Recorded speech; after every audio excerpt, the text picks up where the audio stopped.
2026 meeting of the City of Westminster Planning Commission.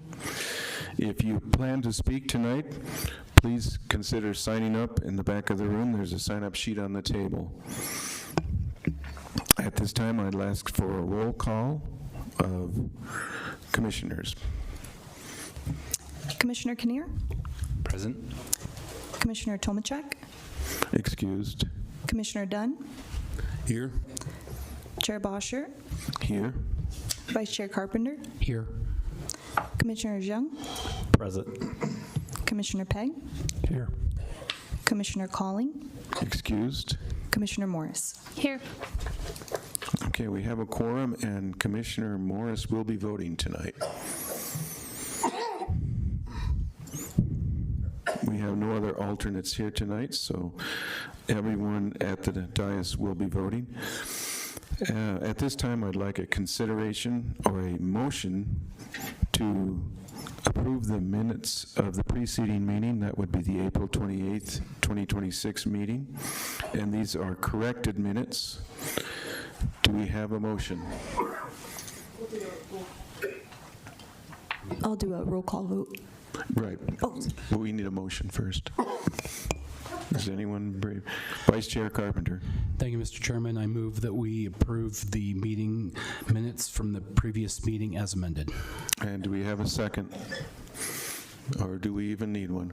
I'll second that. Thank you. All right, can we get a roll call on the meeting minutes? Commissioner Kinnear, Abstain? Commissioner Dunn, Yes. Chair Boschert, Yes. Vice Chair Carpenter, Yes. Commissioner Zhang, Abstain. Commissioner Peg, Yes. Commissioner Morris. Yes. Okay, the motion passes. So the minutes are approved.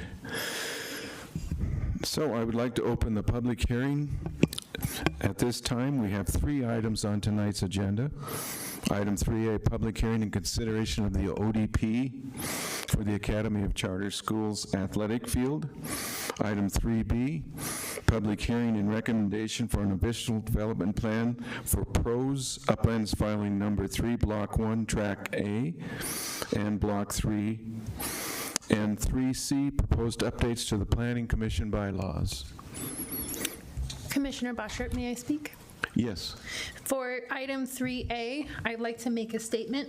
I have a niece and nephew that attends the Academy Charter. I can remain impartial and will vote only on the facts that are presented here. Thank you. Okay, it looks like the city has a presentation from Mr. Harlow. Yes, thank you. Good evening, Commissioners. My name is Trevor Harlow, Senior Planner with the City's Planning Division, here tonight to present the Academy of Charter Schools Athletic Field Official Development Plan Amendment for your consideration. As part of bringing this project before you, a staff agenda memo has been created, and tonight's public hearing has been properly noticed. The agenda memo, its associated attachments, tonight's PowerPoint presentation, the mailed notices, and the posted notices are hereby entered into the public record. The notices of the public hearing were mailed to over 400 property owners and tenants within 1,000 feet of the site under consideration tonight. 4 public notification signs were posted on the subject property, and the city has also posted the hearing date and time on its website. The project site is located within the Academy of Charter Schools subdivision, located at 11800 Lowell Boulevard. The property is located within a PUD zoning district, and as you can see from the vicinity map on the screen, the site is situated within an established residential neighborhood, which is relevant context for the neighborhood concerns that I will speak to shortly. Here is the proposed site plan associated with the official development plan, or ODP amendment. The applicant is proposing a series of upgrades to the existing athletic field on the property. As outlined here, the proposed site upgrades include new turf and irrigation systems, improved landscaping and fencing, new bleachers, a press box and concession area, and a restroom facility, as well as added sidewalks and appropriate grading improvements. The applicant also has a presentation tonight, so I'll save some more details about the site plan and proposed updates for them. And now for some background information, I wanted to provide some context to you all for how this application came before you tonight. Given this isn't a typical item you would review or normally see, the applicant originally applied for an ODP amendment to upgrade the athletic field, as just shown, and this request met all the standards for an administrative approval, meaning it would be ordinarily be decided at the staff level without coming before Planning Commission like most of the ODP amendments we see. However, after the required project mailer was sent out to surrounding property owners and tenants following the first round of review per our regulations, significant resident concern was expressed regarding this project. So given the volume and nature of that concern, the city manager's office decided to elevate the decision on this application to the Planning Commission, so the residents would have a formal public hearing opportunity to share their feedback. And that is why we are here tonight. So I hope that provides some clarity on this item before you tonight.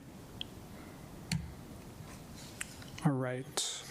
Moving on, the standards governing this application are found in section 11.5.15 of the Westminster Municipal Code. That section provides 17 criteria that need to be considered when the city evaluates an ODP amendment.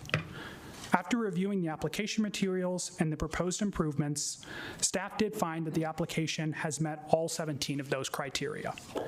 The proposal is consistent with the intent of the PUD zoning district and complies with applicable development standards. And of course, staff's full analysis of each criteria is contained within the agenda memo provided to you for your reference. And now I also wanted to note that in addition to this being elevated, to its approval being elevated from the staff level to Planning Commission, the applicant was also required to hold a project meeting with the neighborhood. This occurred on Thursday, April 9th at the Academy of Charter Schools and was attended by over 40 residents. The primary concerns raised by these residents include, but are not limited to the following: increased traffic and activity in the area due to the upgraded field, especially given the high level of traffic already experienced there; concern for potential impacts on surrounding property values; issues with the proposed lighting and sound systems to be added to the site; a general concern regarding the lack of communication on this project between the academy and the surrounding neighborhood; and also a desire to see improved fencing and landscaping to better buffer to the adjacent properties. And I did also want to note with that last one, that item did have multiple residents did bring that up regarding the fencing on the property. And while the currently proposed fencing, which is just a normal chain link with some vinyl wrap, does meet standards and fits within the character that you would see at an athletic field, staff would support the academy upgrading the proposed chain link fence to provide a greater aesthetic element to that highly visible area there along Lowell Boulevard. So I just wanted to include that extra bit because that was a significant conversation during that neighborhood meeting. And given all these items, staff has taken all these concerns into account in our review of the application, and the applicant has addressed these concerns as well where applicable and able. And again, I will defer to them in their presentation to discuss these items more thoroughly and talk about how they're addressing those concerns with the neighborhood. All right, staff recommends that the Planning Commission hold a public hearing and approve the official development plan amendment for the Academy of Charter Schools athletic field. Staff find that the application satisfies all applicable approval criteria and that the proposed improvements represent a reasonable upgrade to an existing facility within an established PUD zoning district. Approval of this application will support the following city strategic plan priorities. Strategic priority, connected and inclusive community. Foster a sense of connection and engagement through clear communication and accessible opportunities for all Westminster community members. And strategic plan, healthy and safe. Invest in innovative and collaborative approaches to services that support physical and mental well-being, enhance public safety, protect the environment, and strengthen community beautification. The improvement of community athletic fields supports civic engagement and provides shared public amenity that can benefit the broader Westminster community. This concludes staff's presentation, and I appreciate your attention this evening. I would be happy to answer any questions that you may have. And as I did mention, the applicant is also with us tonight and will now give their presentation, after which they will also be available to answer any questions. Thank you. Thank you. Okay, if we can have the applicant's presentation now.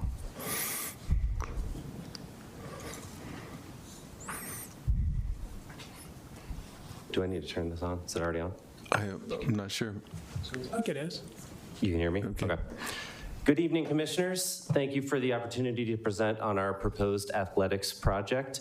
My name is Brent Reckman. I am the Executive Director at the Academy of Charter Schools. I'm going to move through a few slides here and share a little bit more detail about our intended project. And as Mr. Harlow said, I'm happy to answer any questions you have after that. So just quick information about our school. The Academy of Charter Schools was founded in 1994.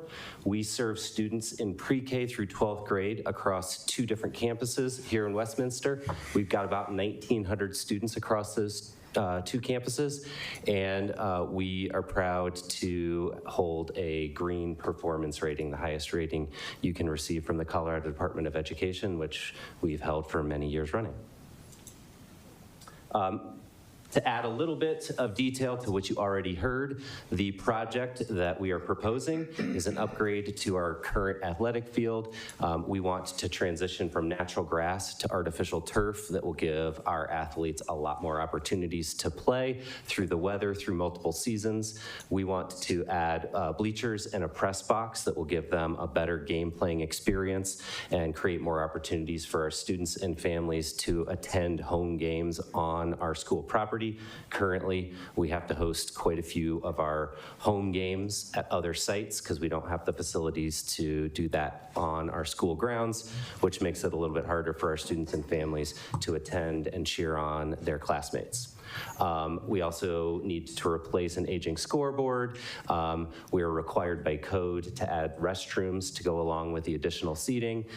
We'd like to add lights and a PA system for the same reasons, so we can extend the playable days and hours across more of the school year and host a higher quality game environment for our student athletes. We're also talking about upgrading our bullpen and batting cages for our adjacent baseball field next to the football and soccer field. You already saw a photo, an image of the site plan, so I don't need to dig into this anymore. To jump into some of the concerns that were raised by our neighbors in our community meeting, a big one was about traffic. We hear that loud and clear. It's something that we take really seriously just in our normal morning drop-off and afternoon pickup procedures. We've spent some time both thinking about our own procedures and how they would apply during these game contexts, and also going through some of the feedback that we got from our neighbors during that public meeting. We have typical game attendance expected of 40 to 50 fans. Our school, as I said, at that campus is close to 400, so that game attendance is quite a bit lower than our normal school attendance. So we think if we can intentionally apply a lot of the protocols we put into our morning drop-off and afternoon pickup procedures, that we should be able to handle typical game attendance of 40 to 50 fans. We do expect sometimes more significant attendance. Homecoming football games, senior night events, those kinds of things, based on when we've hosted senior night events at our indoor facilities for boys and girls basketball, we think that could reach as much as 200 or 300 fans. We, again, are confident in our ability to handle that capacity as long as we plan ahead for it. We have a close relationship with the Westminster Police Department. We have a school resource officer assigned by the Westminster Police who is dedicated to our school, is often there to help out with some of those bigger events and manage not just crowd control, but also traffic flow and those sorts of things. She's also a great connection for us with the police department at large to get input on best practices for managing traffic flow, et cetera. As far as parking goes, when we're finished with the proposed project, we'll add some additional, about 50 additional parking spaces, and we should have about 350 paved marked spots on our campus, which we believe should be plenty to handle those bigger events of 200 to 300 fans. We do recognize from the conversations we've had with our neighbors that it's not just about cars coming in and out. It's also about foot traffic after the games, people hanging out nearby after the games, maybe leaving trash, maybe making noise as they walk down the sidewalks, those kinds of things. And so we definitely have lots of thoughts about how we can manage that, move people on after the games. Again, using our relationships with the Westminster Police Department and some of the regular protocols and procedures with our school admin, just applied to evening and game context to make sure that that we're moving our student and family community on in a prompt way once games end. Some of the additional feedback was around time of use. Understandably, our closest neighbors are concerned about practices and games extending well into the evening, the impact of the PA system, of lights, et cetera. So we've been really thoughtful about how the schedule will come together. The Colorado High School Athletics and Activities Association requires us to have all student athlete events over by 10 p.m. And we're committing to creating our game schedules with the goal of finishing closer to 9 p.m. Just to be respectful of our neighborhood and finish up in a timely manner. We expect in a typical school year for there to be somewhere in the ballpark of 25 home games during the fall sports season and somewhere in the ballpark of 15 home games in the spring sports season. So 40-ish home games total per year.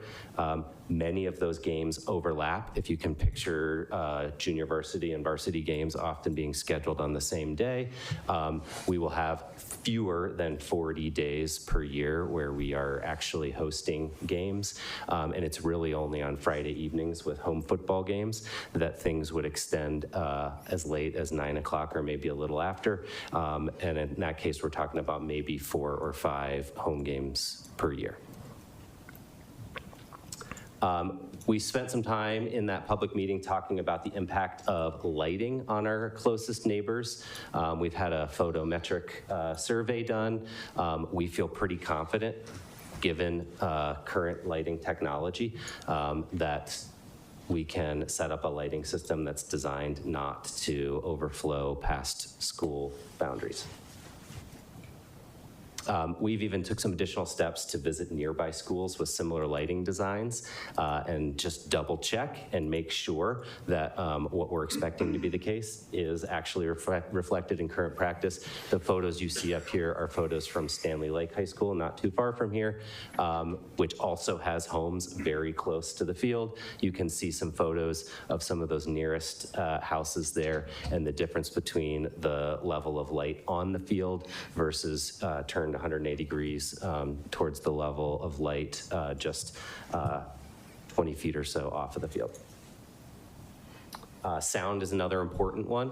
One important adjustment that we've made following our community meeting and some of the concerns we heard around noise levels was to shift our plan from just having a PA system with speakers mounted on the press box facing west towards the neighborhood, instead investing some additional money in the sound budget to have lines buried underneath the field and going across to the light poles that are on the west side of the field so we can have our speakers pointing east away from the houses and make sure that we are directing noise as conscientiously as possible.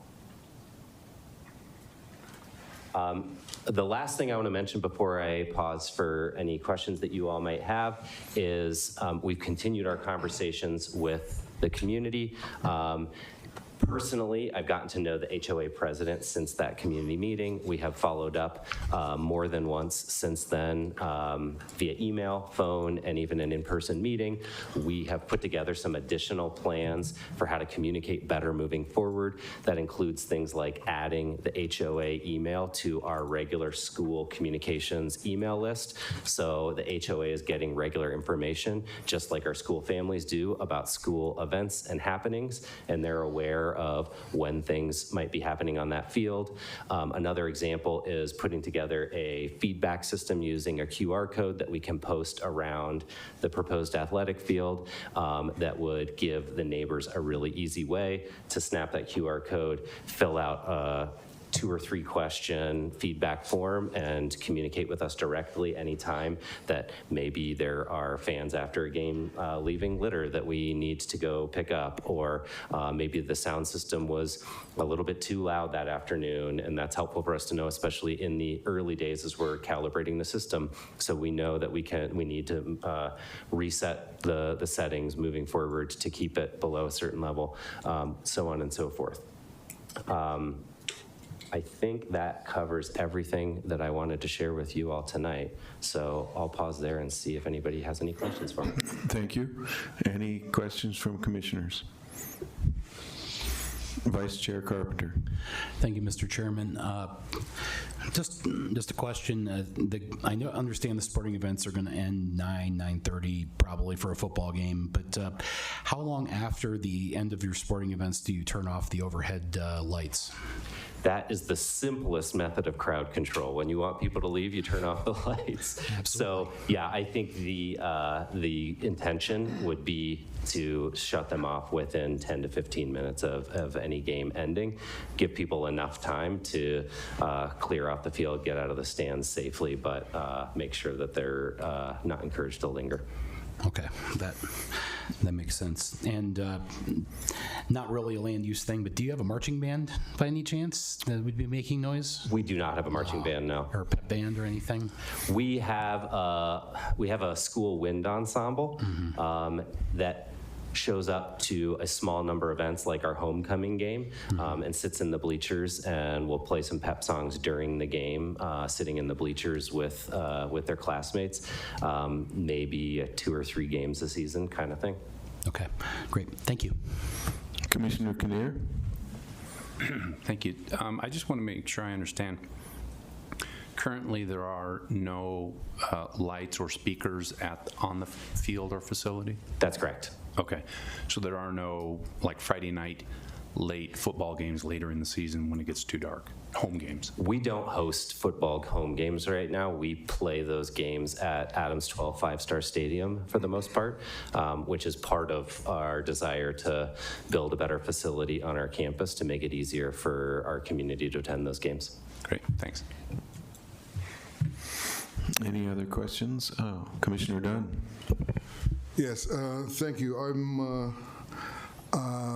was reading over some of the emails in response that we got to this, and one of the problems I see repeatedly is parking. And I notice, according to your plan, that you will have almost 400 parking spaces. Will that take care of anybody who needs to drive there, including away fans, visiting fans, things of that nature? Yeah, so as I mentioned, our best estimate is for our biggest few sporting events of the year, we might end up with a few hundred fans, and we should have enough marked parking spots on our property to handle that. I think what we need to be ready to anticipate isn't filling up parking spots on our lot. It's people choosing to park along the street or in the neighborhood because that feels closer, a shorter walk to the field than maybe being in the last parking spot at the far end of the lot on the other side of the school. So that is an example of some of the conversations we've already had with our school resource officer and how we might set up for those big events. Intentional traffic direction so that we can make sure we're pointing people towards the places that we want them to park and not so much the places in the neighborhood where we don't want. Similarly, at the end of the game, to try to avoid people speeding through the neighborhood to get home as quickly as possible, having some really intentional traffic direction afterwards. So we're routing everybody out in the same direction option along Lowell to leave on 120th rather than going through the Bradburn neighborhood. Those are all examples of ways that we've taken that community feedback to heart and started putting together some initial ideas about how we might do better in the future. Thank you. Commissioner Morris? Mr. Harlow mentioned something about a shared community amenity. Is it the intention that this is a publicly accessible field, especially when events are not being held? Yeah, we've always welcomed any members of the community to use our playground on the weekends or walk their dog through the field on their way to the open space. We've never discouraged members of the Bradburn neighborhood from doing that sort of thing, and this will involve putting up some new fencing, but beyond that, we don't intend to limit access or use of the facilities in any way. Thank you. Any other questions from commissioners? Okay, thank you. Thank you all very much. At this time, I would like to open the public testimony portion of this hearing for item 3A. Did we have any emails or voicemails that showed up after other posted? Oh, we did have one email that was included in the packet addendum that went out this afternoon. Okay. And we did not receive any voicemails. Okay, and did we get anyone to sign up to speak? Yes, we have some speakers listed here. I'm going to go ahead and call up the first speaker. Thank you. We have Kirsten Sabak.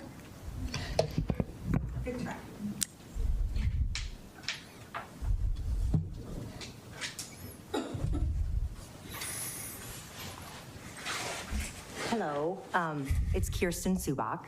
I've been a proud member of the Westminster community for over 20 years. Go ahead and give us your address, please. I'd rather do that offline in light of the environment that we're living in these days. I would not want to dox myself, so I have that on the document there. So I hope you respect the fact that I would rather keep that somewhat private. But back to me being a proud member of the Westminster Westminster community for over 20 years. Very proud. I have family members that live in Highlands Ranch, and I gotta say, I made the right choice when I moved here. Who wants to be down there? But it's great, and I'm sorry if you all came from there, but nonetheless, very proud to be part of the Westminster community. Have any of you ever been up to the Bradburn area, especially during drop off and pick up, and pass by or attended games or anything like that? We have some experience then? Okay, great. So I should have said this earlier, but good evening, commissioners. My name is Kirsten Subak, and I am a resident of Bradburn East, and I stand tonight in opposition of the ODP amendment for project PLN 250012. While the desire to host football games on site is understandably rooted in having school spirit. I came from a small town. I love school spirit. I was actually in the band. And I understand the perspective of that. But improving this infrastructure changes or introduces unmitigated long-term traffic and safety liabilities to a corridor that is already at its breaking point. I think we could probably all agree 120th is reaching capacity, and watch out for In-N-Out Burger. The applicant may claim, or has already claimed, that the athletic facility was part of the original ODP, but let's be perfectly clear, if a stadium complex with commercial lighting, amplified sound, and original event level traffic was actually fully vetted and approved in the original plan, we wouldn't be holding this amendment meeting tonight. An amendment is required precisely because this proposal introduces a massive escalation in scope, intensity, and community impact that the original planners never authorized and that our infrastructure currently cannot support. We will likely hear testimony, or did hear testimony tonight from the applicant claiming that this change has a negligible impact because games only happen on Friday nights. Respectfully, the argument ignores how modern high school athletic complexes actually operate. Friday night lights require massive stadium lighting, amplified PA systems, security, and sudden influx of hundreds of visitors visiting in vehicles, coincidentally, on Friday night during rush hour on 120th. I appreciate the accommodations that you addressed this evening, but furthermore, upgraded multi-use fields rarely host just varsity football. And junior varsity. They inevitably become hubs for regional weekend tournaments, youth leagues, and summer camps. What is being sold as a Friday-only minor shift in reality is a permanent infrastructure upgrade designed to draw crowds year-round. The applicant will also likely argue that the 400-seat capacity is negligible, but traffic engineering isn't just about the total number, it's about the surge volume. 400 attendees translates into roughly 160 to 200 vehicles additional on that ground. Those cars don't trickle in over an 8-hour day. They arrive all at once, and you know they're running late, during peak Friday evening rush hour, and they exit all at once at the final whistle. If the site cannot contain 160 unexpected vehicles, that traffic and parking will violently overspill into the streets of Bradburn and Bradburn East, and we know this because this is something that currently happens at drop-off, at pickup, at festivals, and field days. The overspill creates immediate safety risks and gridlock at Lowell and 120th for an intersection, and you might know this, already flagged on the high injury network per the Denver Regional Council of Government. Adding 200 cars surge in a hazard is not a minor inconvenience for all of us. More importantly, we cannot view the project in a vacuum. Under municipal planning guidelines, the commission is obligated to consider cumulative impact. Ma'am, you've reached your 5-minute limit, so I'll give you one more quick statement. A series of small isolated approvals eventually adds up to an unlivable, dangerous corridor. The applicant's desire to hold games on site does not outweigh the collective safety and mobility for thousands of residents who use 120th every day. I urge the commission to deny this ODP amendment until comprehensive multi-jurisdictional traffic study, including CDOT, who is planning that federal Boulevard B rapid bus transit that's going to be coming our way too. Thank you for your time tonight. I really appreciate each and every one of you. Thank you.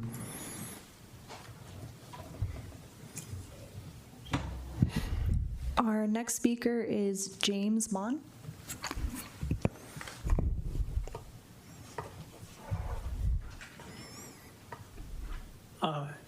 My name is James Moon, and I'd like to keep my address private too, if that's okay. You have it on that. I'm just going to be succinct because you've gotten lots of emails, you've gotten lots of reports. In my opinion, this is already a done deal. I think Mr. Harlow made that very clear in my first emails with him, that they were going to approve it or going to recommend to approve it. In his notice to you, he said basically the same thing. We are going to have impacts on our neighborhood. My wife and I are particularly concerned about, after the event, students coming into our neighborhood. We have a park, 2 parks, and they've been overrun by students from the academy before. I don't know how that's going to be solved. They are private, they are marked no trespassing. How are we going to enforce that? That's not going to be your problem, that's going to be the police's problem. I know that the school wants this field and stuff, and they've done a thoughtful job. All I can say at this point is talk is cheap, and it will depend on what they end up doing in the end. All I'm going to say to all of you is if you lived in our neighborhood, would you want this stadium? I leave it at that. Thank you. And Peggy Moon, I just wanted to see if you'd like to speak. Oh, no. Next speaker will be Andrew Montage. Montoya. Hello, my name is Andrew Montoya. I live at 11918 Mead Street. I am one of the original homeowners in the neighborhood, and I am currently on the Bradford East Homeowners Association Board, although the things I'll be saying are my own personal opinion and not representative of the board or the neighborhood. We don't always get to live exactly where we want. Affordability, being close to work, close to family, close to those aging loved ones that we need to take care of, generally restricts where we can live. We have heard time and time again from different members of the parents of that school that the school was there first, so we should just deal with it. And that is the kind of attitude that has repeatedly brought this neighborhood clashing with the school. Let's start with the fact that truly none of us were here on that land first. It's just a fact that 150 years ago, none of us lived. So we're all here now. We should all agree to share it, and neither us nor the school is going away. That excuse does not excuse using bushes as trash cans. I've picked up vape cartridges. I've picked up little shooters of alcohol. I picked up any number of snack wrappers from my property on a weekly basis. It does not excuse having their construction alarms go off all hours of the day. It was going off at 5 a.m. every morning. I have to wake up that early because I work on East Coast time, but I know most of my neighbors were very annoyed by that alarm. The lines of communications weren't open back then, so this went on for months until we finally got in contact with the school, and they did fix the faulty alarm that was going off for no reason, all hours. It's also not an excuse for excessive parking in the neighborhood, blocking of our driveways, of our alleyways, taking up all the spaces in the neighborhood so we don't have a place to put our cars when we come home. It's become a real problem, and it's consistently been a problem. Now, I am not here specifically to oppose this plan. I hope that they are true to their word, that they are going to turn over a new leaf, that they are going to have a plan to address all of our concerns. I strongly suspect that the people here today who care enough are not the problem. I know there's a very small number of people that are causing most of these issues, and I ask the people who do care enough to please, if they see someone misbehaving, abusing other people's property, that they politely remind them that we're all neighbors here. Thank you. Thank you. The next speaker is Jeremy Town. Let me remind everyone, if someone has already spoken and testified to the same thing you would like to testify to, please consider just reiterating that you agree with the previous speaker instead of taking your full 5 minutes. Okay, next speaker. Mr. Chairman, may I ask a question? I see that we have the questions and comments up here. I'm just wondering if the YouTube broadcast is broadcasting the speakers or if it has this PowerPoint up, because that's what I'm seeing on the screen here. The stream should have the speakers, the public testimony. Okay, just wanted to make sure that the camera was on. Thanks.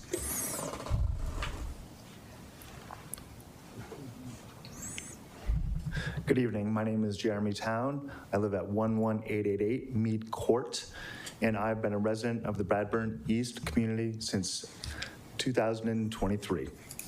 I am also a director on the Bradburn East Homeowners Association, and I'm speaking on behalf of the Homeowners Association.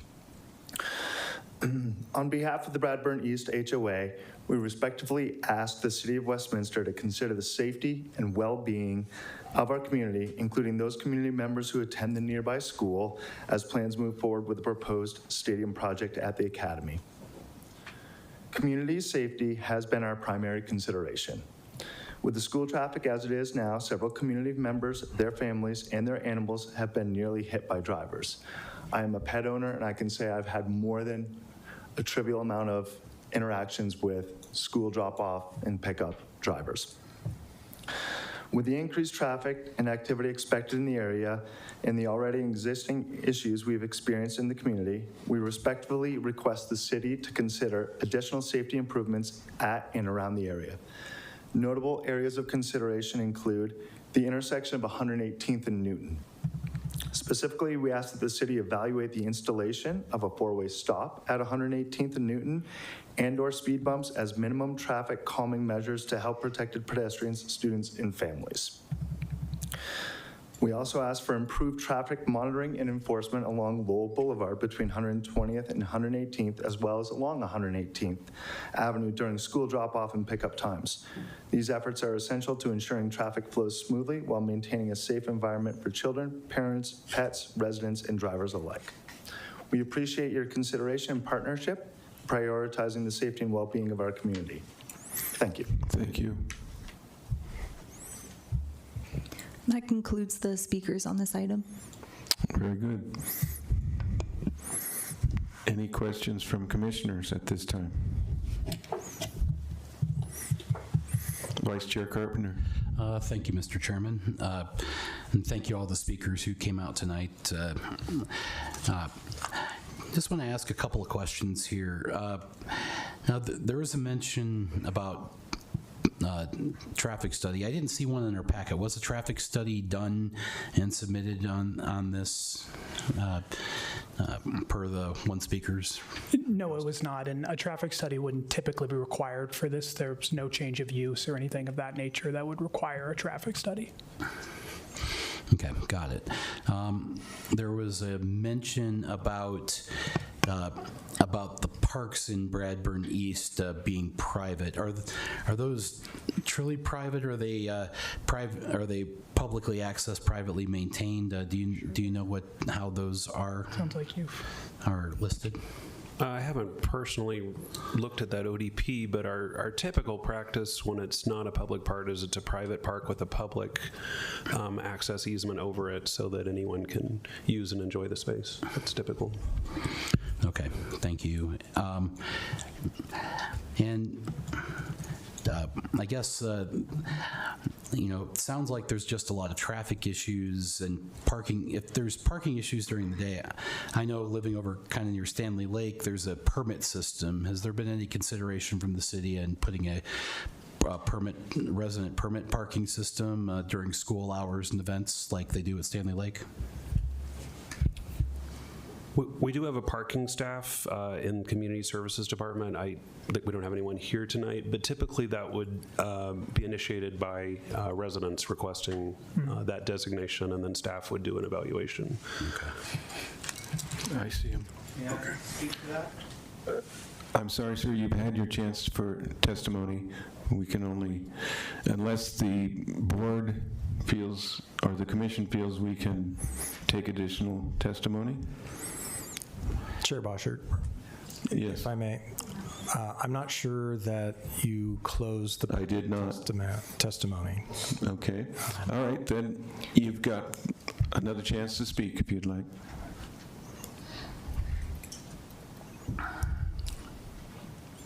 All I'm going to say is there is currently a permitting system in the neighborhood due to prior abuse by the school. Okay, thank you. At this time, I'm going to close the public testimony portion of the hearing, and I will take questions and comments from commissioners. Commissioner, or Vice Chair Carpenter, go ahead. Yeah, thanks. I just had one other question. There was some discussions about some traffic improvements. I don't see any real traffic improvements on the ODP. Has there been any internal discussion about these offsite improvements? So I can say we've discussed the traffic there.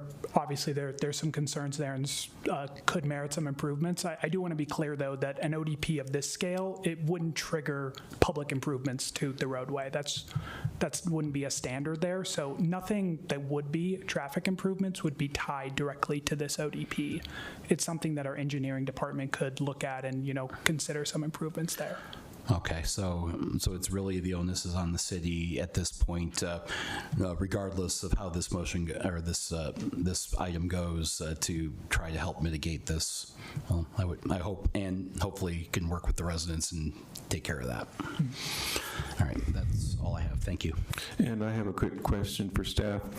I know it's been a while, but did the original ODP for this include an option to improve this field at some point? To kind of clarify that, it's not necessarily to what's being proposed here. The original ODP and the approved ODP does include an athletic field. And what they were suggesting, or what they were proposing, as I kind of alluded to in my presentation, that was under the scales of administrative approval. So they are entitled to have an athletic field. They're entitled to add improvements to their athletic field. Everything was within the scope of their entitlement. There is no typical process to need to get entitled and approved by Planning Commission to add things like speakers and lighting and some of that. So the original ODP did show an athletic field. What they had to go through for an amendment process was to add some of those features, things like the press box, the sidewalks, of course, the speakers and the lighting, and that would have been an administrative review because it was just a change to the ODP. It wasn't a change in its entitlement or anything of that degree. So you could say yes. Okay, thank you. Commissioner Morris.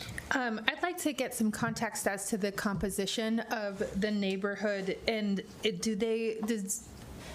most of the neighbors rely mostly on off-street or on-street parking?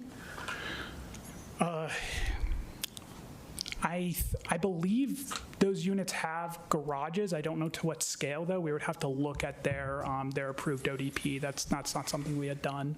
So I do know they use off-street parking there, but. Commissioner Pegg. My question's for the applicant. What time is afternoon pickup? Sorry, can you ask the question again? What time is afternoon pickup? Between 3 and 3:30. 3 and 3:30. So school gets out at 3 and pretty much everybody's gone by 3:30? We have a staggered dismissal that starts at 3 for our youngest students, and our oldest students then dismiss at 3:30. It's usually wrapped up by about 3:45. So the peak traffic times would be around 3:10 for about 10 minutes and around 3:35 for about 10 minutes. Okay, and then how, it sounds like there's parking problems that start before then. So how early do cars kind of start showing up in the neighborhood? Prior to that 3 o'clock dismissal time, cars might start arriving between 2:30 and 2:45. Okay. All right, cool, thank you. Thank you. Any other questions or comments from commissioners? Commissioner Dunn. Yes, thank you, Mr. Chairman. I have read a lot of the testimony from the neighborhood, and looking over the situation, I'm not sure if I'm for this. There are two main reasons. I read the email and heard the testimony tonight of Mr. Montoya, which suggests that pickup times and drop-off times are far more involved than the applicant is telling us. There's a lot more time. There's a lot more congestion, and that can delay people who live in the area. That can delay them from getting to where they need to go. In one case, to catch a flight. And if there's traffic, if there's congestion, if there are people coming to pick up who don't have a place to pull over and just sit in the road and block the traffic, that's not conducive. The other reason is that I am looking at the map of Lowell Boulevard and across from the football field, and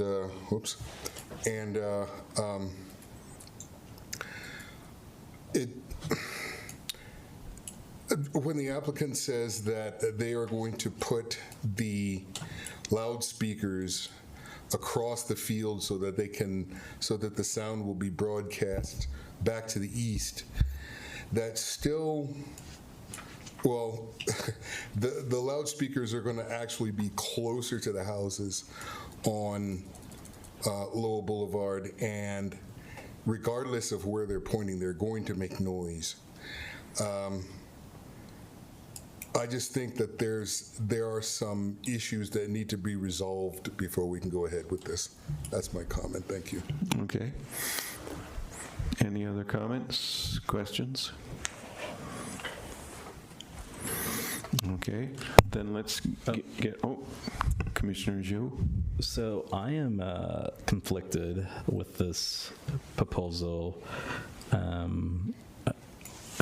particularly with standard number 5. I'm not sure if this is homogeneous with the existing community, but at the same time, I don't know if I have a strong justification to deny this. I am conflicted, though, at the moment, and I just want to note that, particularly with standard number 5. Okay. Vice Chair Carpenter. Thank you, Mr. Chairman. I think if we're going to discuss it, I think we should have a motion on the table. I agree. I move the Planning Commission approve the official development plan amendment for the Academy of Charter Schools, Lot 1, Block 1. This recommendation is based on the finding that the proposed official development plan amendment complies with the criteria in Section 11-5-15 of the Westminster Municipal Code. Do we have a second? I'll second. Thank you, Commissioner Pegg. All right, discussion. I would like to say that I understand that there's traffic problems with this location because there's only one way in and out. But the applicant has done everything they can to remediate these issues and has made changes from input it got from the community. And it's not a huge stadium. They're going to add a few seats. So I am going to support this motion. Commissioner Kinnear. Thanks. I guess when we're faced with applications like this and there's community interest, I always start with the code because that's what one does when you're trained as an attorney. And when you start with the code and you look at what is required of them, I see that based on the analysis done by the staff, they meet the standards for approval of this application. I think there's been discussion of pickup and drop-off traffic. I don't want to say that that's irrelevant, but that exists now. That's not going to change. What may change are some afternoon soccer games. I don't think this is being done just for Friday night football. That would be 5 or 6 nights a year. I don't know how many games they play anymore. I went to school long before most of you were born. But I don't think that, well, it's an issue, but again, are they entitled to it? I think under the code they are. But there may be some additional traffic burden for an afternoon soccer game that may happen occasionally during the pickup or drop off, or I guess in the afternoon would be pickup. I want to go back though to a comment that Mr. Montoya, Andrew, made.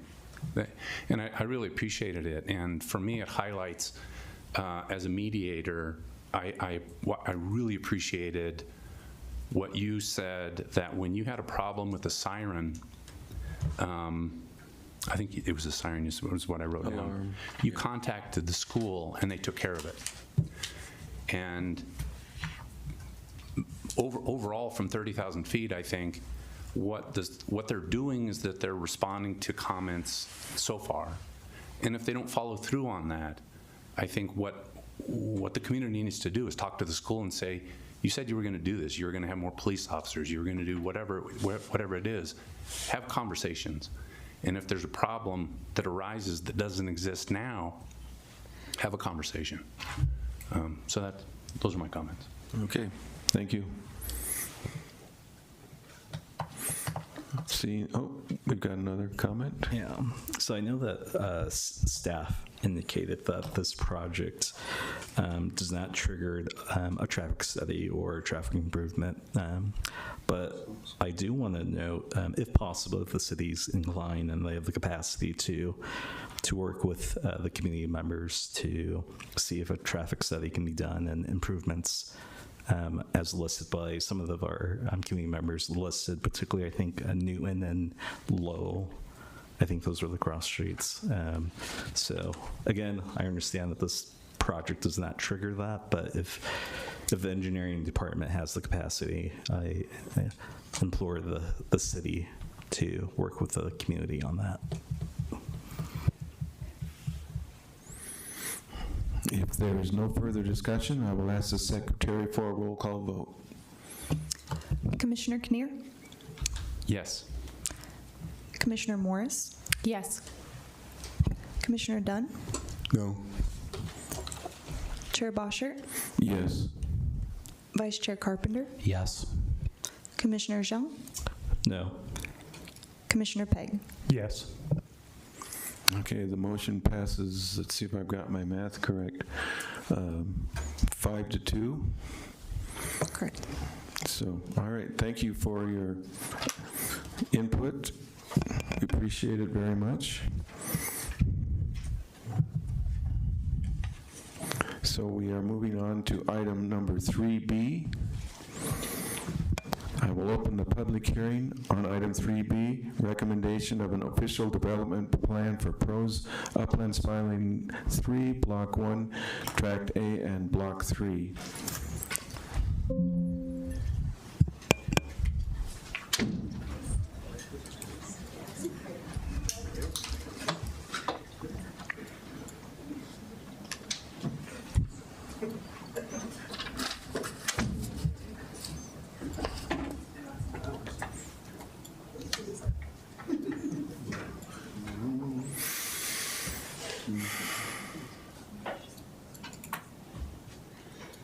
One down. Yeah.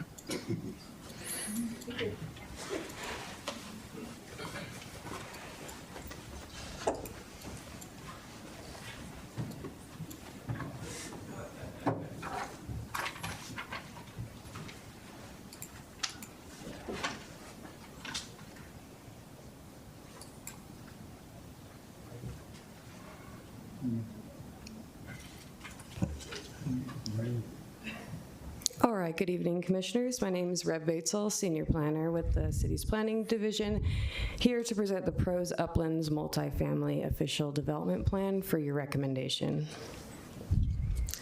As part of bringing this project before you, a staff agenda memo has been created, and tonight's public hearing has been properly noticed. The agenda memo, its associated attachments, tonight's PowerPoint presentation, the mailed notices, and the posted notices are hereby entered into the public record. The notices of the public hearing were mailed to over 700 property owners and tenants within 1,000 feet of the site under consideration tonight, and 7 public notification signs were posted on the subject property. The city also posted the hearing date and time on its website. The project site is located on the southeast corner of Federal Boulevard and West 88th Avenue. The proposed development consists of 2 lots totaling 8.5 acres. Here's the proposed site plan associated with the official development plan. This proposed development includes the construction of 276 multifamily residential units in 10 3-story buildings, a single-story clubhouse, and associated site amenities. The standards governing this application are found in Section 11.515 of the Westminster Municipal Code. That section provides 17 criteria that need to be considered when the city evaluates an ODP amendment. And after reviewing the application materials and the proposed development, staff finds that this application does not comply with all 17 criteria in Section 11.515 of the Westminster Municipal Code. Therefore, staff recommends that the Planning Commission hold a public hearing and recommend that the City Council deny the Pros Uplands Multifamily Official Development Plan. An alternative, supported by staff, is to recommend that the City Council approve the Pros Uplands Multifamily ODP subject to the following conditions. 1 would be to revise the design of the buildings to incorporate roof breaks as required by our multifamily design standards, or provide solar panels on all of the buildings, the same size as shown on sheet 43, that's referencing sheet 43 of the official development plan. And staff recommends that that would meet the proposed exception justification. Number 2 is to revise the site design to provide screening of the parking with a minimum 36-inch screen wall as required by the multifamily design standards. Number 3, revise the site design to meet at least a minimum of 30% landscape area, or to propose an alternative to increase the density or intensity of the landscaping as required by the 2004 landscape regulations and the multifamily design standards. Number 4, to revise the design of the buildings to provide the minimum size and quantity of patios and balconies as required by the design standards. And number 5, all of these would require the applicant to return the ODP to technical review to incorporate the above changes, which then could be administratively approved, would not have to come back through Planning Commission and City Council.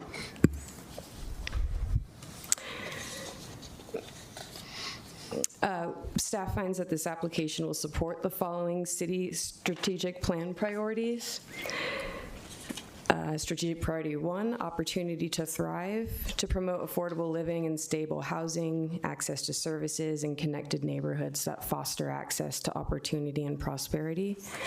And strategic priority 5, resilient infrastructure, to develop and maintain reliable infrastructure with proactive planning and investments to promote growth and deliver high quality services. That concludes staff's presentation. I appreciate your attention. Of course, I and other staff members are here to answer any questions. The applicant is also with us tonight and will now give their presentation, and after they will be able to answer questions as well. Thank you. Thank you.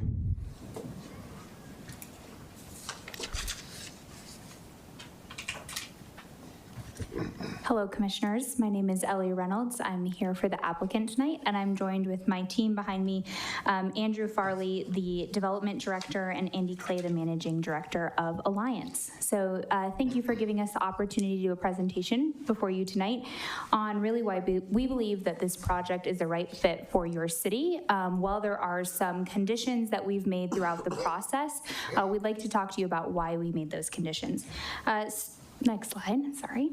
First, we'd like to just give you an overview of who the developer is. So while Alliance is out of Arizona, they have a long-standing presence here in Colorado with over 5,000 units just in the Denver metro area and over 115,000 units in their portfolio.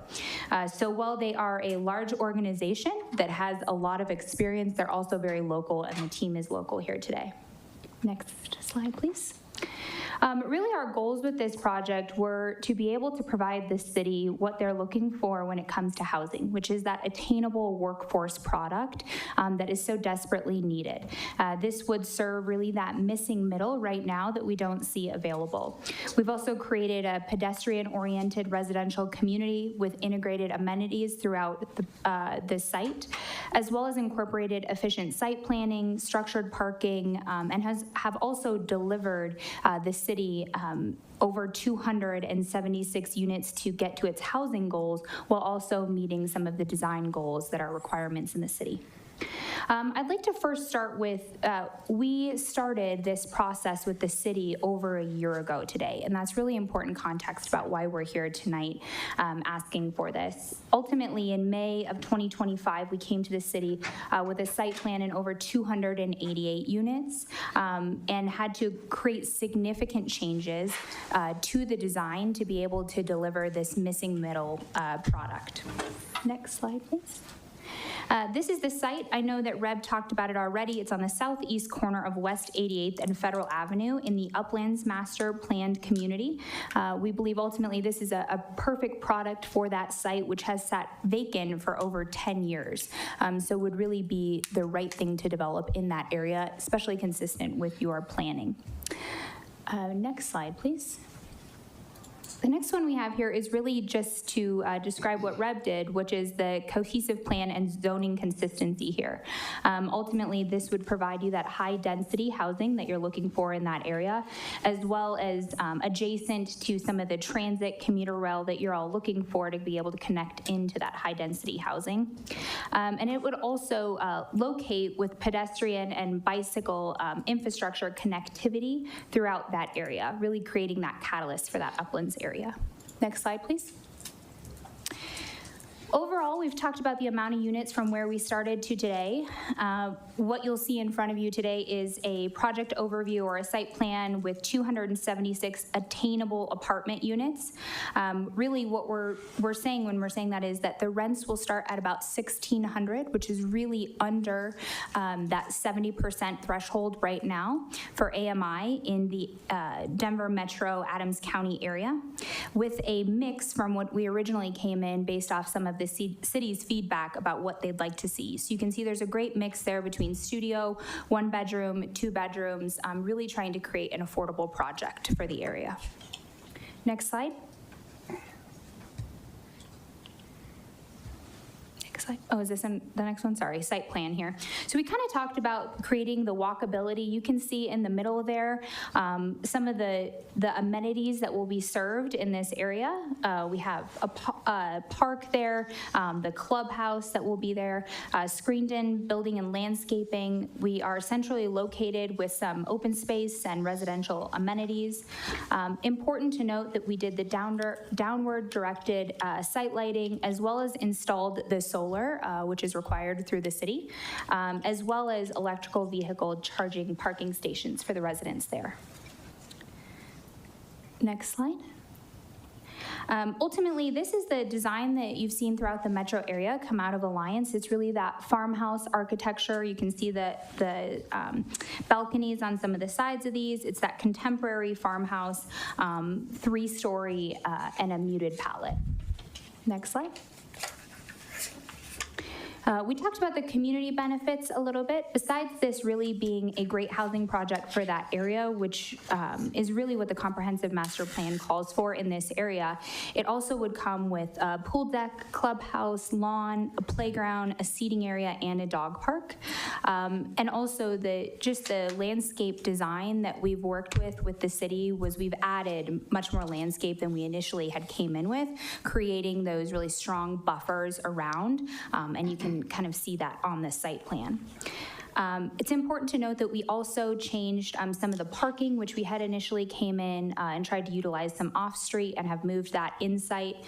So really made quite a bit of concessions along the way of this project.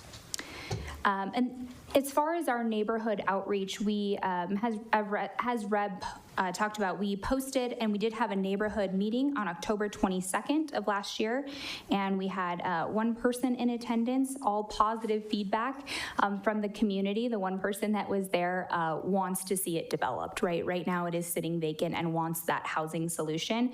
And we have made ourselves available to receive additional feedback from the neighborhood if it's been requested, but we have not received anything additional since that meeting. And then next slide, please. Oh, I'm sorry, I just went over that. Next one. I would say the additional impacts that we're really looking for today and some of the things that Reb went over that we'd like to draw attention to are just the costs that are associated with some of the variances that we're looking for. We ultimately cannot deliver a product with as large of balconies as was required, and nor has Alliance developed anything like this in the metro area. And so what we did to try to meet in the middle on those balcony sizes was to add 42 additional balconies so that more residents would have the ability to have a balcony, but not make them as large to cut into the overall cost of the project to be able to drive those rents up. It was very important that we keep it with something that's attainable. Additionally, there was the solar that was put in. That was a request. We ultimately started by asking to just plug the solar in and to be able to have that pre-wired, but ultimately through the planning process have put solar into the building. But because of the roof breaks that were requested, you could only put so much solar based off of the design of how the city would like those roof breaks. To accommodate, we're trying to do both. You just can't have the roof breaks and necessarily the solar to be able to provide that product. So we're doing both at a smaller scale. And then also through this process, we've increased obviously that building articulation, which is the roof breaks that we're talking about and the level, as well as a lot of the landscaping that we've just had in between. We've really increased the landscaping areas between the buildings as well as from the street to the main building. So ultimately, that's where we've seen quite a bit from the last year that we've worked on to make this product ultimately attainable, be able to deliver it to the market in that price point while still trying to meet some of the city's requirements and staying consistent with city code. So with that, thank you so much. And then we do have some additional examples if you'd like to see any of the other work that we've done throughout the Denver area. So thank you. Thank you. Any questions from Planning Commission? I have a quick question for staff. If the applicant was willing to provide solar panels in the quantity that the city originally requested, you would consider altering the roof break requirement? Yes, thank you, Chair. That is one of the conditions of approval. Okay. Is if they provided the solar on all of the buildings instead of just some of them, that would meet their justification for the exception, which is we can't put solar when there are many roof breaks. And so staff said, okay, well then please add solar to all of the buildings. Okay. All right, so it sounds like the applicant is making these changes because of cost. Does the city staff agree that that is a problem with this project?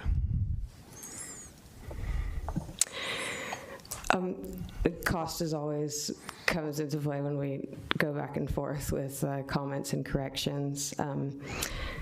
One of the things I wrote about in my staff report is that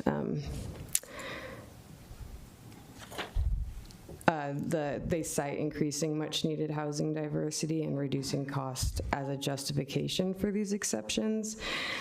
However, this multifamily development is not unlike other market rate projects approved in compliance with city rules and regulations. So staff would want to make sure that equitable application of the design requirements for residential projects is essential, to provide uniform quality throughout the city. Right, and one last question. Is attainability more important to the city or meeting code requirements and design requirements more important?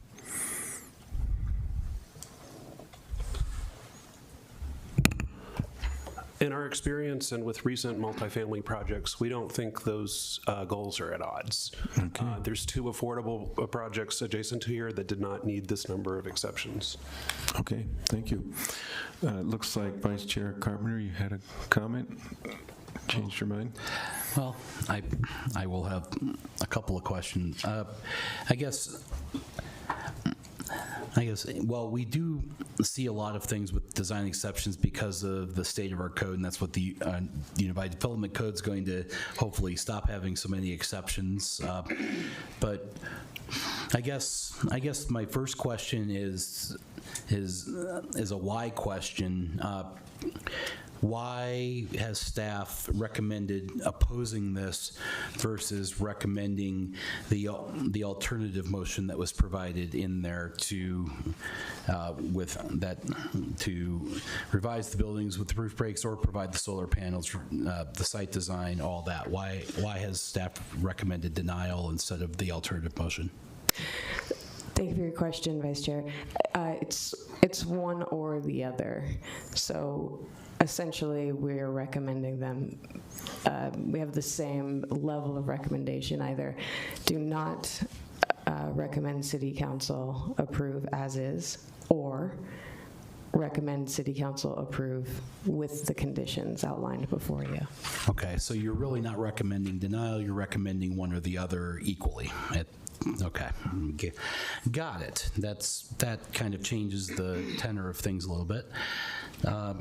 I guess I'll ask a question. There's about the site. You have comment 2, revise the site design to provide screening of parking. From my review of the site plan, it looks like the buildings are screening the parking, and I don't know exactly what a 36-inch screen wall costs. It depends on what material. If it's vinyl, it will be fairly cheap. If it's masonry, it's going to be very expensive. In my experience as an engineer. So what does that look like, and what type of cost impacts to the applicant would that be? Can I please call up Senior Planner Stephanie Ashman?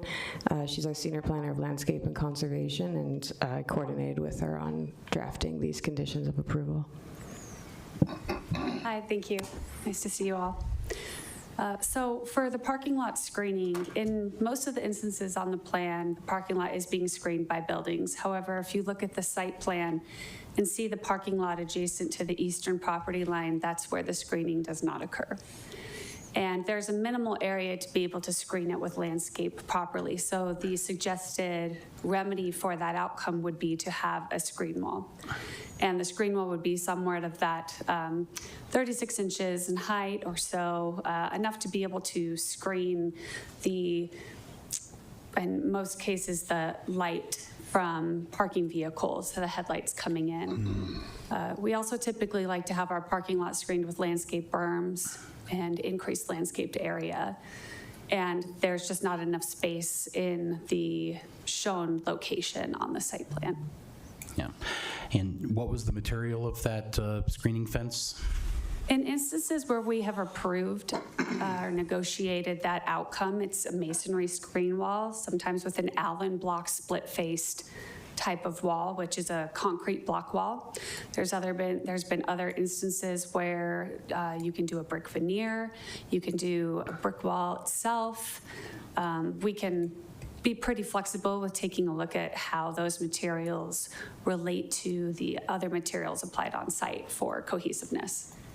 Okay, so, but long story short, it's going to be block, brick, concrete. It's not going to be vinyl. It's not going to be wood. It will not. Yeah, understood. And that area to the east, isn't that multifamily that we previously approved, or am I in the wrong spot? I'm just. Directly to the east across Decatur is rather older Prospectors Point condominiums. There's two other multifamily projects as part of the Uplands master development that are north of 87th Place and east of Decatur, and those were affordable, as in income restricted affordable. Okay, so that's the area that was there, and then across Decatur is the older Prospectors Point. All right. So you're mostly concerned right now about screening across Decatur, if I'm to the existing residences. That's correct. Okay, got it. All right, I think those are most of my questions for now. I'll save the rest for later. Thank you. Commissioner Pegg? Yeah, you can stay at the mic. My questions are for you, I think. So my understanding is that this screening wall would be required on the east side of the property? Yes, or increased landscape. Okay, and would this go, it looks like this is mostly screened by the buildings, except for maybe 3 spots? Is that what I'm seeing? Along the eastern property line? Yes. We could pull up the site plan and have a look. From what I see, it's all parking lot, and then it's, I don't know how many spaces.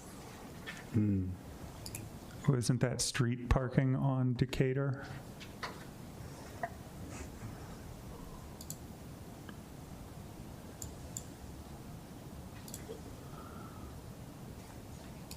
I think I see 2 gaps between the buildings where you might have problems there. Would this screening wall have to would this create an obstacle to pedestrians? If we could pull up the site plan, it would really help me be able to speak to. Okay. Are you folks working on that? Yes. It's on page 109 of the PDF. We have the technology that's not referred. Okay.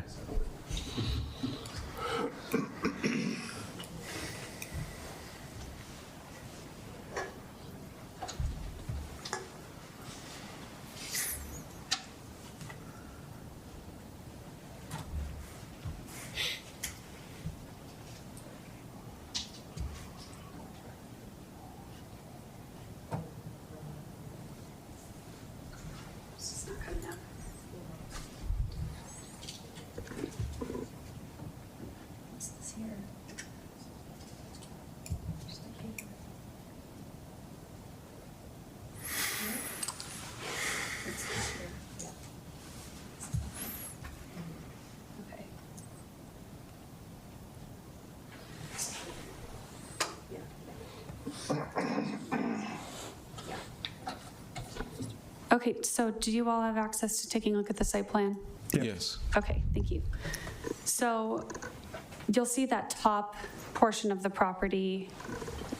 I'm not sure what lot that is identified as, but it's the northern portion north of 87th along the eastern property line. You'll see there's about 20 plus or so spaces. That's the area of concern. Okay. Then there's vacant property adjacent to that, and then there's Decatur. So what you're seeing is all of the parking lot from that location. Right, okay. Does that clarify that for you? Yes, it does. It's just the northern portion that really needs the wall. Well, the northern portion, if you take a look at the landscape plan, has a decent amount of landscape to be able to block the view. It's more so along that eastern edge, Right. okay? I see it, yes. And there's not a whole lot of space in that area. It's about 5 feet. So you can't accomplish too much landscape or substantial landscape within a 5-foot area.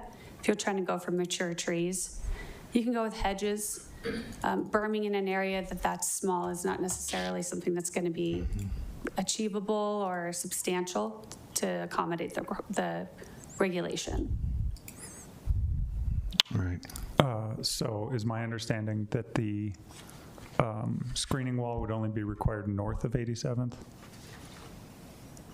I believe so, yeah. Because on the other side, south of 87th does have building screening. Right. And it's, the buildings pretty much surround and encompass the parking on that lower portion, Yes. Okay. which is good. It is a good practice to do that.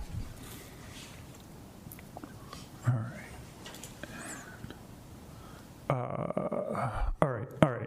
I have my bearings now. So just east of here, what is the, what is that zone for, or,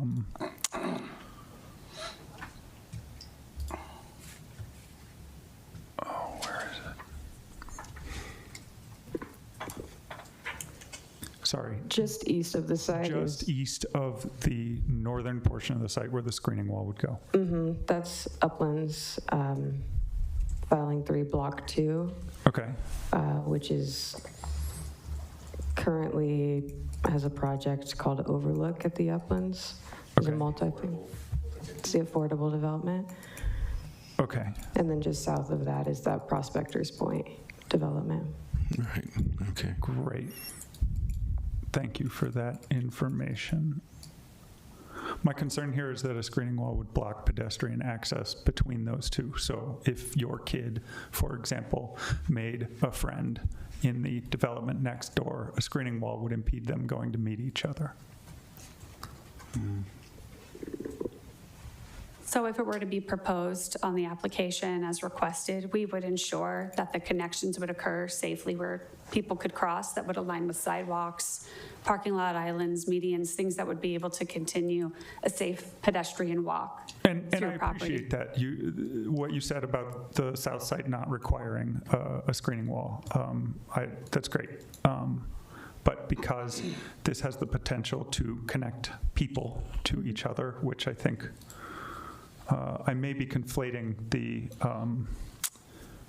comprehensive plan with the city's strategic priorities, but my understanding is we want to help people connect with each other.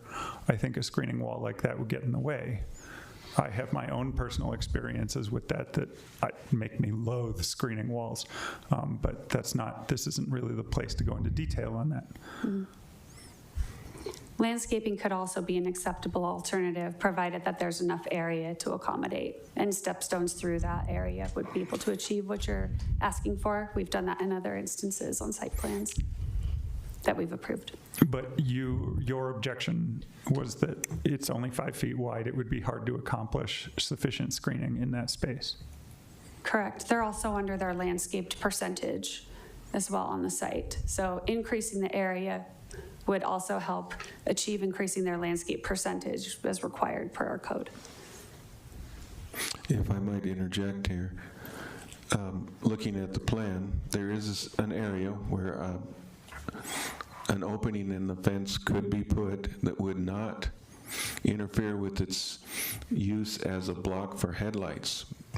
So there could be a pedestrian opening built into that wall that would do just what you're suggesting, Commissioner Pegg. So I don't think that is really an issue with this particular wall.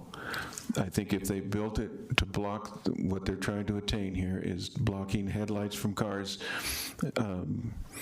interfering with the next development that will be to the east, but you could still put in a pedestrian opening in that wall that would allow pedestrians. It's about halfway between one end and the other, so that could be achieved without taking the entire wall away. Just an interjection, I wanted to suggest that. Any other questions? Vice Chair Carpenter. Thank you, Mr. Chairman. Not to pile on, but I think this is important. On that northerly tract, north of 87th there, I assume when the housing next door, known as in Uplands Filing 3 there, that was approved. I assume they had some screening along their westerly side of some sort, and as part of that approval, is there any opportunity to for a cross-access? Cross-access easement's not the right word, but using that landscaping. Just knowing how expensive that type of wall is. I mean, granted, we should hopefully the applicant would be able to work and get the landscaping numbers up to whatever they need to be. But as far as the specific screening wall, is there any way that they could piggyback off each other? Since I assume there was already screening in there, something like that. We'd have to review that in conjunction with it to see if that's a possibility. Okay. Yeah, that project didn't request this exception, so they met the intent of the requirement through other means, possibly through a site design that didn't require the need for a wall of that nature.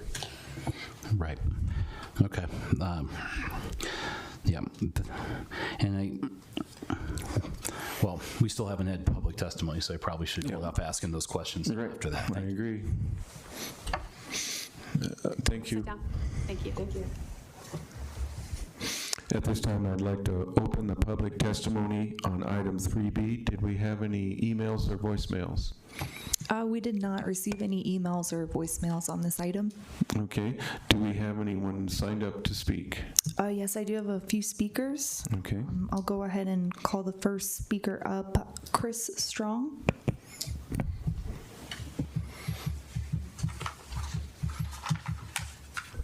Good evening, Council. My name is Chris Strong. I reside in the Prospectors Point.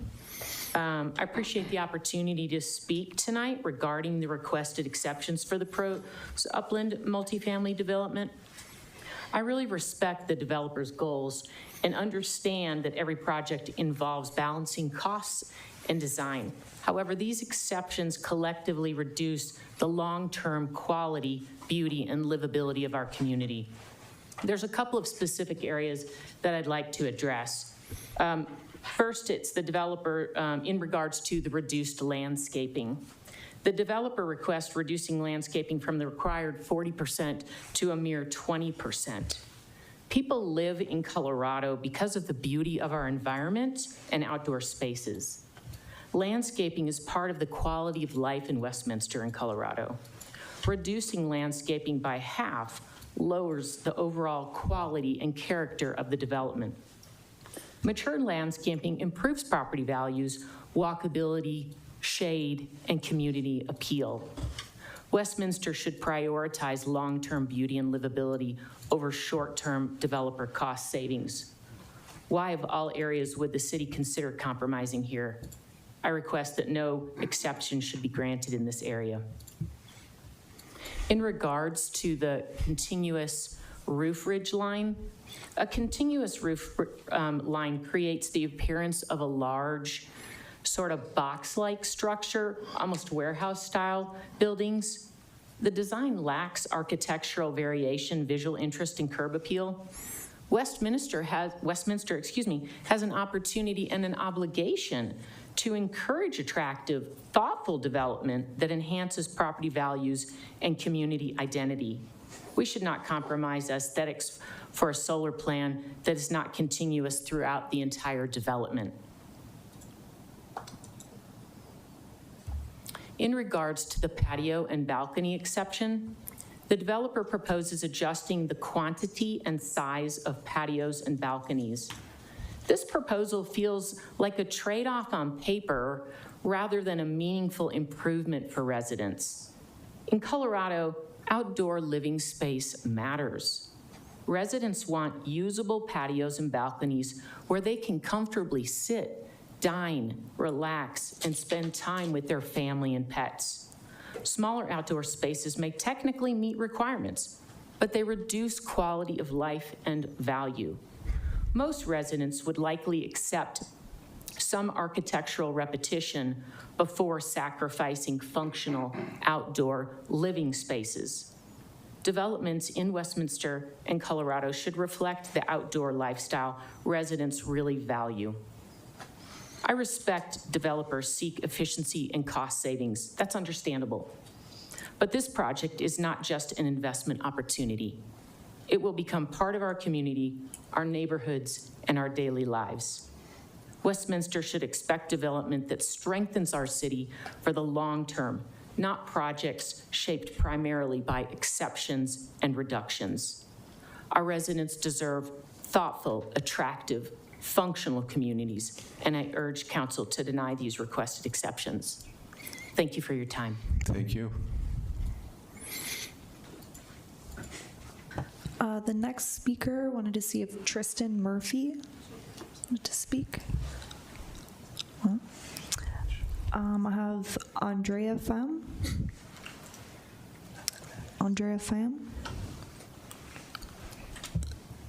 Cole Marcus. I made a mistake. I thought that was just a normal sign. Oh, got it. Great. Unless there's anybody that would like to speak, that concludes the list. Okay, is there anyone who wishes to speak?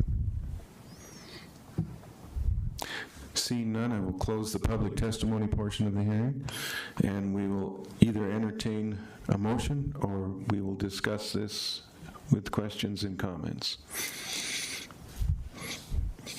Remember, we have two possibilities here for motions. One is to deny, the other is to approve with conditions.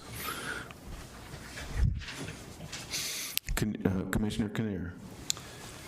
Thank you. I would like to make a motion. I move that the Planning Commission recommends City Council approve the official development plan for Pros Uplands subject to the additional conditions. 1, revise the design of the buildings to incorporate roof breaks as required by the multifamily design standards, MFDS 81-1-D3, or provide solar panels on all buildings, the same size as shown on sheet 43, attachment 2, to meet the proposed exception justification. Number 2, revise the site design to provide screening of the parking with a minimum 36-inch screen wall as required by MFDS LD-1D7. Number 3, revise the site design to meet at least a minimum of 30% landscape area, or propose an alternative to increase the density or intensity of landscaping as required by the 2004 landscape regulation and the MFDS LD-1A1. Number 4, revise the design of the buildings to provide the minimum size and quantity of patios and balconies as required by MFDS AD-3B. Number 5, return the ODP to technical review to incorporate the above changes with administrative approval. This recommendation is based on a finding that the official development plan is not supported by the criteria set forth in Section 11-5-115 of the Westminster Municipal Code. Do we have a second? Vice Chair Carpenter? I will second that. Thank you. Okay, I am in complete support of this motion. I believe the staff has mentioned that this development, although costs have increased, other developers are making this work in the city, and I think that we should hold this developer to the codes and requirements we have for design, and if they need to negotiate with the city, they can do that. Commissioner Pegg. I would like to motion for an amendment to the motion on the table. Okay. Greg, how do we handle that? Commissioner Pegg would make his amendment pitch. Well, I shouldn't say the pitch. Make his amendment, suggested amendment. The original motion maker and the second must both agree, and if they don't, it fails. Okay. Go ahead, Commissioner Pegg. I move to strike condition 4 from the current motion on the table. Okay. Mr. Kinnear? This is this minimum size and quantity of patios? Patios and balconies. Yeah. No, I wouldn't agree to strike that. Okay. And does Vice Chair Carpenter get to comment on that as well? Or is it the primary already? It doesn't really matter at this point. Okay, because he has said no. Kinnear made the motion. That amendment does not pass. So we have a motion in front of us. Any discussion? Commissioner Jean, excuse me. So I am conflicted. First, I want to applaud the developers. I think missing middle is a conversation that we need to have, and I do think the developers are trying to address that. 265 units or 276 units, and there's a need for that missing middle, particularly in this city. At the same time, I'm also conflicted with the 14 exceptions that have been requests. And then I'm also conflicted that the city approves certain exceptions and denies certain exceptions. So I'm a mess right now because I'm just conflicted with this whole process. A part of me says, why are we putting conditions on developers when we know we need this missing middle, particularly with the demographic groups that are coming into Westminster and the groups that already exist here who need housing. On the flip side, I also believe that the city has an obligation to protect the landscape and not just provide housing for folks, but provide a living situation that builds community, and I think landscaping plays a role in that. And then I just don't know the processes of giving us the ability to approve and deny exceptions is an effective process for this process. So I'm conflicted. That's what I want to note. Vice Chair Carpenter. Oh, no, excuse me, Commissioner Morris. I tend to share the same sentiment. It seems as though I'm in support of building that number of units at that area, but it does seem like there's been some sort of stalemate between the city and the development, and it doesn't seem like the delta on some of these exceptions is really that far. So it does make it kind of difficult to be put in a position where my job is to force you to take city exceptions. That's all. Okay. Vice Chair Carpenter. Thank you, Mr. Chairman. I probably would have agreed with Commissioner Pegg's amendment in theory. I think we have two things in conflict here: the desire for attainable housing and the desire to have high quality standards. And I think there's probably a way to make that work. That said, the exceptions in here, on paper are quasi-reasonable, and we can only judge the standards based on what they are. Council, however, they are the ones who pass ordinances, so they could give, say, relief on the design or the quantity and size of the balconies and patios. Potentially, if you're able to work with your neighbor or not, something on the screen wall, which I'm afraid is going to be prohibitively expensive for an affordable project. It's prohibitively expensive for market rate projects. I see that all the time. And the roof breaks or solar. I don't want to send you guys back through an entire architectural redesign, because I know that's just going to be so much, and I don't want you to have to redesign your entire site. So I'm supporting the motion to move it forward, but really council's the right venue for you to get relief on this, and we can only vote on the ordinances and the code as it exists today. Commissioner Kinnear. Thanks. I started the review of this on the basis that 14 exceptions requested are a lot, and the project, whatever the ultimate cost ends up being, if we want to have a project, it is what it is, and we have the code for a reason. And so if we can't make this project work in compliance with the code, then we can't make the project work. That said, I think what I read the alternative that I have moved for approval of is something of a accommodation or a negotiation where staff has found a way to justify exceptions where before I didn't see any. And that's the basis for why I believe this is the better option. And of course, we're only recommending to City Council. We're not approving or disapproving anything on our own. But I think this strikes a good balance, which is why I so moved. Commissioner Pegg. My comment here is that there are two things that I think are in conflict. Two things which staff is recommending on this approval with conditions. The site design, particularly the landscaping, my worry is that if we require more landscaping, that means fewer homes.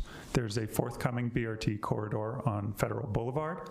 If we build fewer homes, that undercuts the viability of that in the future. Second, increasing the size of patios and balconies, I don't think hurts anyone. If the balconies really are too small, that would be reflected in lower rents. Nobody's being bamboozled here. We're not stealing anybody's balcony. People have a choice in where they live. They are not herded into apartments, right? They could move into apartments a mile away if they wanted more balcony. So that's why I'm sort of opposed to these conditions on the approval. Okay, one last comment from me. I am in agreement with Commissioner Kinnear. I believe we need to follow the code, and I don't think we need to cheapen our projects just to make them affordable. For instance, the solar panels is, to me, non-negotiable. Considering the energy situation we are quickly moving into, solar is going to be very important. And the outdoor living space, I don't believe that's negotiable. There are plenty of apartments that have none, and they are not highly sought after. So I am going to support this motion. Any other comments? So I'm a Mr. Zhang. Yeah, I'm a big fan of solar, but I don't know if it's the position of the city to be obligated and forcing developers to put that there. I just want to put that on the record. I'm not. Okay. If there's no further discussion, I will ask the secretary for a roll call vote. Commissioner Kinnear? Yes. Commissioner Morris? Yes. Commissioner Dunn? Yes. Chair Boschert? Yes. Vice Chair Carpenter? Yes. Commissioner Zhang? Yes. Commissioner Pegg? Yes. Okay, the motion passes unanimously. Thank you. We have one more item on the agenda, but I need to know if we need a bio break before we do that. Does anyone need a break? I could use Okay, we're going to take a 5-minute bathroom break or bio break.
Okay, I'd like to go ahead and proceed with item 3C, proposed updates to the Planning Commission bylaws discussion. This item is open to the public, however, public testimony will not be accepted. This portion of tonight's Planning Commission meeting does not include a public hearing, but will allow the commissioners to discuss staff's proposed updates to the Planning Commission bylaws. Commissioners should refer to the packet that contains the proposed updates to the bylaws to begin discussion. So, you've all got a copy. If you have any comments, now is the time. Chair Boschard, if I may, I'd like to explain a few of the changes that I made, that we are suggesting in, I think it's section F. We're starting in section F. We'll just go one item at a time. Okay. So the last two sentences of F, quorum, there are two reasons for those changes. One is that a quorum is just how many members of the commission are present and whether or not that number is sufficient to take action. That is all a quorum is about. Additionally, those last two sentences, one is actually in a different section, set forth in a different section, so it's not necessary here. And then the last one, if the vote is a tie, that has everything to do with how motions are handled. And again, section G below this section is all about motions and voting. So it really wasn't appropriate to have those items there anyway. At the subsection 1 of section G, I struck presented by members. Motions aren't presented by anybody but members, so it's redundant. It's really not necessary language. I'm absolutely certain that many years ago lawyers were paid by the word, and that is why so much of what they write is horribly verbose. I'm on salary. I am here essentially for free right now. I have a question about my mortgage. I'd like to talk with you later. Only in your capacity as Planning Commission. Yes, always conditions. Yeah. So the next change is adding the language with the exception of motions to approve the meeting minutes. That is because we're changing, or at least it's my understanding that the Planning Commission would like to change that language with respect to the meeting minutes. So we're creating an exception for that. And then all the rest of this section G is the same until you get down to number 5. Subsection 5, and that is all new language. So if you haven't had a chance to read that, maybe go ahead and do that now. Hopefully that captures what the Planning Commission's direction was from the last meeting. And in the meantime, I'm going to hum the Jeopardy theme song, if that's okay. Kidding. Perfect. I'm not going to hum.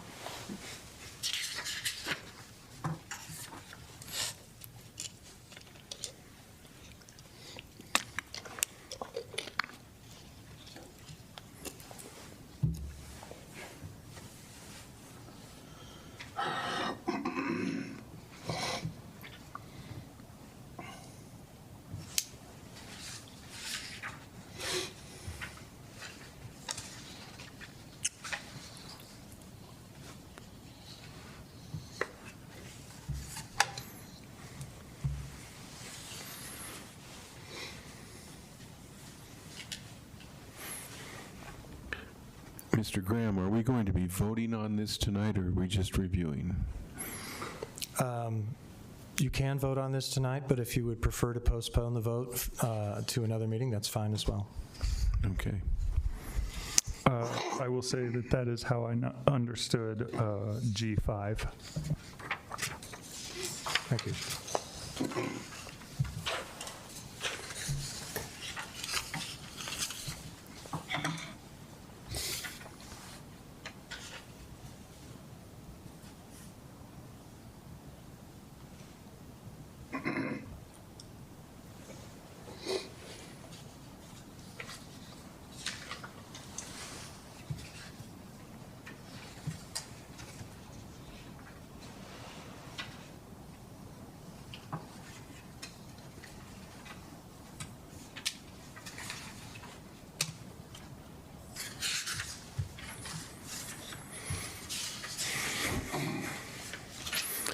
Okay, do we have any discussion on this?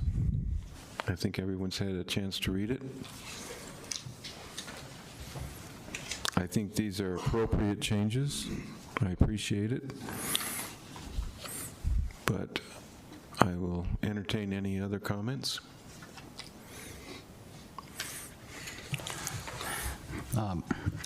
I agree with the chair. I think we've accomplished what we wanted to do as far as the minutes and voting on it if you were absent. My only comment is if we do vote on this tonight, that on the page 4 or 5, we say passed and adopted by the City of Westminster Planning Commission this day of blank 2022. I would just request we change that to 2026 unless you have a time machine, and if so, I'm going to give you some money to invest when you go back there. There's a rumor of a TARDIS back in a closet. Okay. All right. For all you Doctor Who fans. Yeah. Unless there are other comments, I also just wanted to comment on what is the new number 6, subsection 6 in G. I expanded that slightly, primarily to make it clearer that any matter is a tie, that the requested or proposed action is defeated.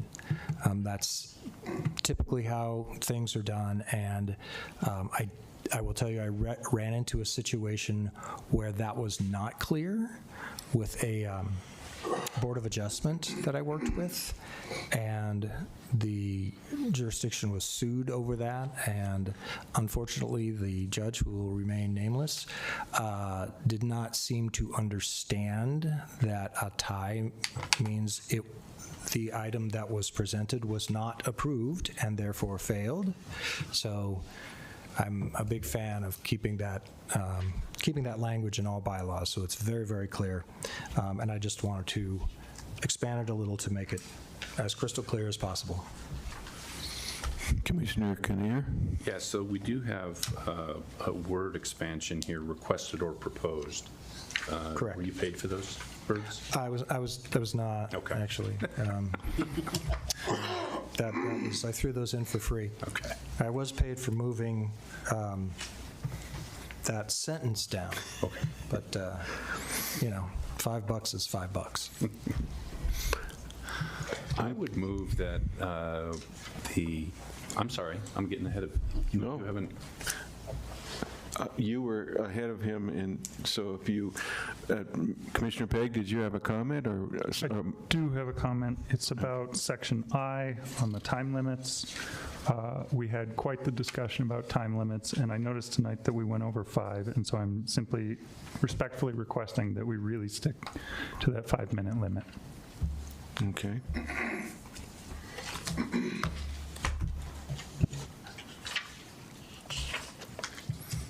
Is it called out in here that there is a time limit? I don't see it. Section I, and I think it's 2 or 3. Okay. I2. Okay.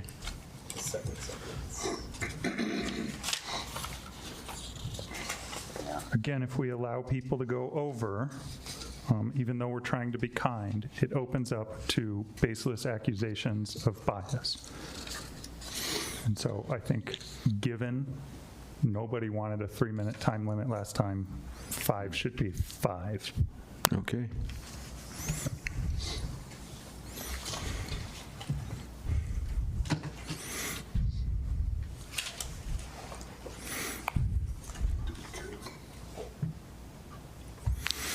Okay, Commissioner Kinnear, continue. Then I move that the Planning Commission approve the City of Westminster Planning Commission bylaws and rules of procedure as amended, as discussed today. It doesn't have a number or anything, but that's it. Okay, do we have a second? I'll second. Thank you. Discussion? If there is no further discussion, do we need a roll call on this? I believe we've kind of moved that direction. It's up to the chair. Let's do a roll call. Commissioner Kinnear? Yes. Commissioner Morris? Yes. Commissioner Dunn? Yes. Chair Boschert? Yes. Vice Chair Carpenter? Yes. Commissioner Zhang? Yes. Commissioner Pegg? Yes. Okay, it passes unanimously. Thank you, everyone. I believe we will need these bylaws signed by you, Chair Boschert. Yes. And I will change the date to the 26th. Yeah, we can do that at the next meeting. Well, we can do it anytime. It doesn't have to be the next meeting. It can be now, it can be later. The only question would be, or the only concern would be, make sure you're signing the current draft that was approved. Does that say draft on it still? Okay. Should I, at the next meeting, bring like if we do it at the next meeting, I'll have it without the red lines on it? And we can. Yeah. Okay. And the corrected dates. Yeah. Right, actually, okay, that works. Unfortunately, I won't be at the next meeting, but when I get back, I'll give you a call and I'll come down and sign it. Okay. All right, any old business? Any miscellaneous business? Commissioner Pegg. Greg, I want to thank you for facilitating our discussion about the new bylaws at the last meeting, and for making it very clear what the changes were tonight. Thank you. You're welcome. Yes, thank you for all your work on this. All right, this meeting is adjourned at 9:06 p.m.